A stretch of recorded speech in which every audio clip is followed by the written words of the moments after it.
We just had a very, very productive, efficient meeting of the India-Singapore Ministerial Roundtable.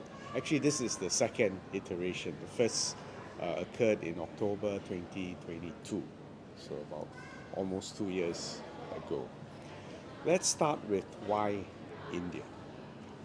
First, India has now become the most populous country in the world. India is now the fifth largest GDP in the world. It recently overtook the UK. And in fact, if the projections pan out, India would be the third largest GDP in the world by the end of this decade. India is also an integral economic partner for ASEAN and obviously for Singapore as well.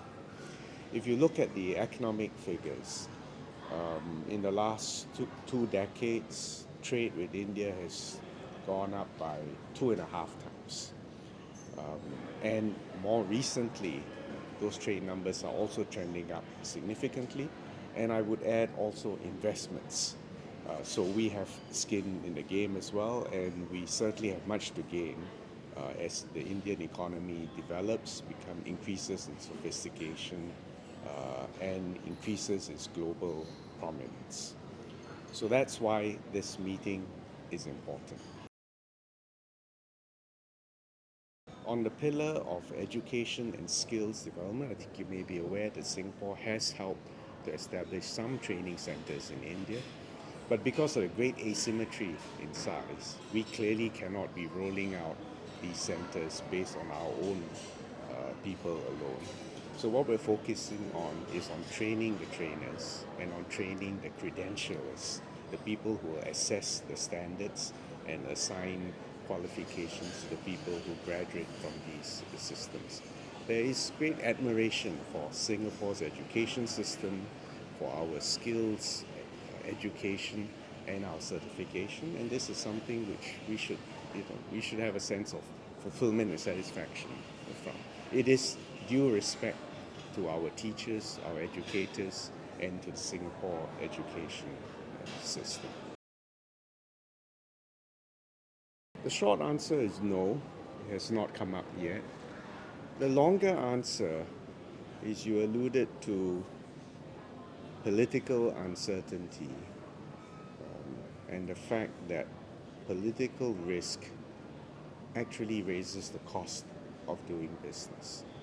So we'll wait and see what ideas emerge, and whatever it is, due diligence, commercial discipline will have to take into account both the economic prospects as well as the political